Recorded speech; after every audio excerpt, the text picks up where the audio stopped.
ನನ್ನ ಪ್ರಶ್ನೆ ಕೇಳ್ತಾರ ನಿನ್ನೊಂದು ಪ್ರಶ್ನೆ ಕೇಳ್ತಿ ಕೇಳ ಉತ್ತರ ಕೊಡಕ್ ನಾವಿಬ್ರು ರೆಡಿ ಇದು ಪ್ರಶ್ನೆಗೆ ಉತ್ತರ ಕೊಡ್ತೀವಿ ಕೇಳ ಮೈಕ್ ಕೊಡು ಹೇಳು ಮುಗ್ಲಿ ಹೇಳ ಅಂತಂದ್ರ ನಿಮಗೇನೋ ಉತ್ತರ ಗೊತ್ತಾಯಿದ್ರ ಎಸ್ ನೋಡುವಂಗ ಕ್ಷಮಿಸ್ರಿ ದಯವಿಟ್ಟು ಉತ್ತರ ಹೇಳ್ಬೇಡ್ರಿ ಯಾರು ಹೇಳ್ಬೇಡ್ರಿ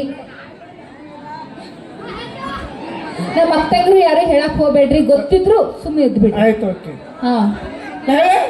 ಹೇಳು ಹೊಟ್ಟಿ ಮೇಲೆ ಹೊಟ್ಟಿ ತೂತ್ ಒಂದು ಕೂಟ ಹೊಟ್ಟಿ ಮೇಲೆ ಹೊಟ್ಟಿ ತೂತ್ ಒಂದು ಕೂಟ ಬಾ ಹೊಟ್ಟಿ ಮೇಲೆ ಹೊಟ್ಟಿ ತೂತ್ ಒಂದು ಕೂಟ ಗೊತ್ತಿಲ್ಲ ಬಿಸು ಕಲ್ಲು ಕೆಳಗ ಮೇಲೆ ಇರ್ತೈತಿಲ್ಲ ಹೌದು ಅದ್ರ ತೂತ್ ಇರ್ತೈತಿಲ್ಲ ಹೌದು ಅದ್ರಾಗ ಗೂಟ